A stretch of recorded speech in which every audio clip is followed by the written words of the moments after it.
السلام علیکم ورحمۃ اللہ وبرکاتہ۔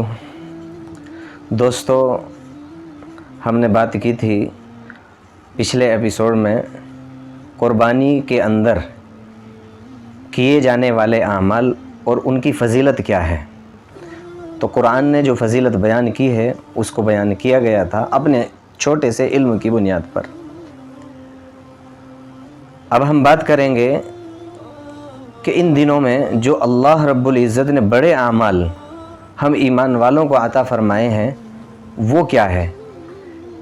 ایک عمل ہے حج، دوسرا عمل ہے قربانی۔ تو مختصراً پہلے ہم حج کے بارے میں بات کرتے ہیں کہ حج کیا ہے۔ حج اللہ تبارک و تعالی نے ایمان والے بندوں اور بندیوں کے اوپر فرض فرما دیا ہے زندگی بھر کے اندر ایک مرتبہ، کہ جس کو قرآن نے کہا وَلِلَّهِ عَلَى النَّاسِ حِجُّ الْبَيْتِ مَنِ اسْتَطَاعَ إِلَيْهِ سَبِيلًا،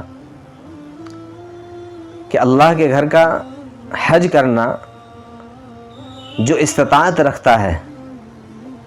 تو ایک زمانہ تھا کہ جب اونٹوں پہ لوگ سفر کرتے تھے، گھوڑوں پہ لوگ سفر کرتے تھے، تو اس وقت استطاعت کا مطلب تھا کہ آدمی گھوڑے پر بیٹھ کر کے اس لمبے سفر کے طاقت اور قوت اپنے اندر رکھتا ہو، راستے کا خرچ، بیوی بچوں کے لیے پیچھے چھوڑ کر کے جانے والا خرچ، آنے جانے کا یہ خرچ کسی کے پاس تھا اور یہ چیزیں تھیں، استطاعت بھی تھی، اسی کو استطاعت کہا بہرحال۔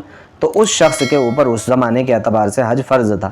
آج کے زمانے کے اعتبار سے اگر ہم بالخصوص اپنے ملک کے اعتبار سے بات کریں تو ہمارے ملک کے اعتبار سے جیسا کہ تقریباً آج کے زمانے میں 4 سے 4.25 لاکھ روپیہ تقریباً لگ رہے ہیں حج کرنے کے لیے۔ اگر کسی شخص کے پاس یہ 4 لاکھ روپیہ یا جو بھی آگے پیچھے ہو سکتے ہیں، جس وقت آپ زندگی گزار رہے ہیں، گورنمنٹ نے جو اصول رول بنا دیے ہیں اتنا اتنا لگے گا، تو جو ضروری خرچ ہے وہ ضروری خرچ آپ کے پاس ہیں، اور اس کے ساتھ ساتھ بیوی بچوں کے لیے رکھا جانے والا خرچ آپ کے پاس ہے، ان لوگوں کے اوپر اللہ رب العزت نے حج کو فرض فرما دیا۔ بہت سی غلط فہمیاں اور رسم اور رواج ہمارے زمانے میں ہماری زندگیوں کے اندر موجود ہے۔ ایک بہت بڑی غلط فہمی ہمارے درمیان یہ رائج ہے کہ لوگ یہ سمجھتے ہیں کہ پہلے تو ہمارے چونکہ ابا اور امی وہ حج بیت اللہ نہیں کیے یا وہ عمرہ نہیں کیے، تو سب سے پہلے تو میرا کام ہے کہ وہ لوگ حج بیت اللہ کریں۔ ایسا نہیں ہے۔ حج ہو یا نماز، یہ جو بھی اعمال ہے اللہ نے جو فرض کیے ہیں، یہ اعمال ہر بندے پر الگ الگ طریقے سے فرض کیے ہیں۔ مثال کے طور پر نماز بیٹے پر فرض کر دی ہے تو بیٹا ہی ادا کرے گا تو اس کی ادا ہو جائے گی، باپ الگ سے ادا کرے گا اس کی ادا ہو جائے گی۔ تو حج اگر بیٹے کے پاس مال ہے تو بیٹے کے اوپر واجب ہے، اگر کسی شوہر کے پاس مال نہیں ہے بلکہ بیوی کے پاس ہے تو بیوی کے اوپر حج فرض ہے۔ اس میں ایک غلط فہمی یہاں پر یہ بھی ہوتی ہے ہمارے ملک میں کہ ایک تو یہی کہ اپنے ماں باپ، کہ ہمارے ماں باپ ہی نہیں گئے پہلے تو ہم کیسے جائیں گے۔ نہیں، اگر آپ پہ حج فرض ہو گیا تو آپ حج کریے۔ یا یہ کہ لوگ سمجھتے ہیں کہ کیش موجود ہونا چاہیے تب حج فرض ہوگا، ایسا نہیں ہے۔ اگر کسی کے پاس سونا یا چاندی موجود ہے، مثال کے طور پر ہمارے زمانے کے اعتبار سے ہم بات کریں، کسی شخص کی بیوی کے پاس میں 8 تولہ سونا موجود ہے، آج کے زمانے کے اعتبار سے 8 تولہ 4 لاکھ کا ہے تقریباً، تو لہٰذا اس کے اوپر جو ہے حج فرض ہو گیا۔ اب حج کیسے کریں گے؟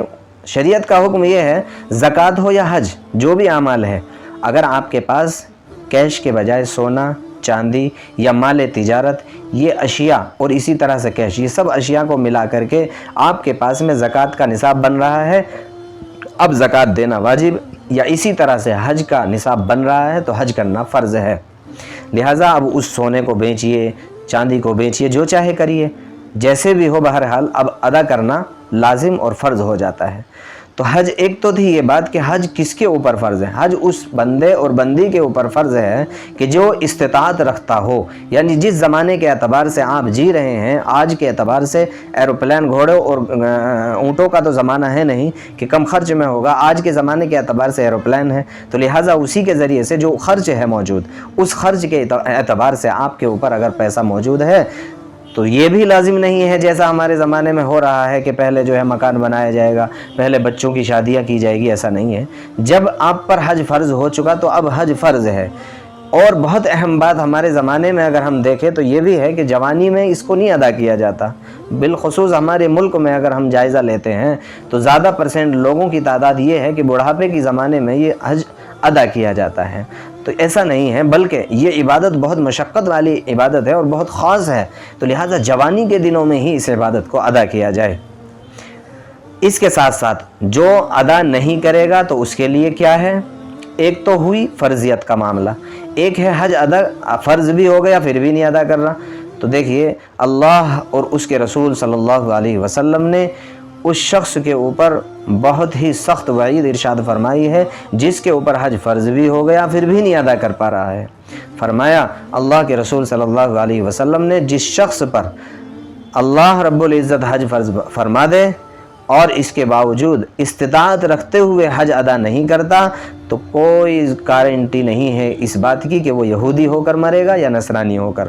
بہت سخت وعید ہے، لہٰذا ڈرنے کی ضرورت ہے، ہر بندے اور بندی کو ڈرنا چاہیے۔ اللہ نے اگر حج فرض فرما دیا ہے تو لہٰذا اپنی موت سے پہلے اور بالخصوص جیسے ہی معلوم ہو گیا فوراً قصد اور ارادہ کر لے کہ نہیں اسی سال اور آئندہ سال ہی ہم انشاءاللہ حج ادا کر لیں گے۔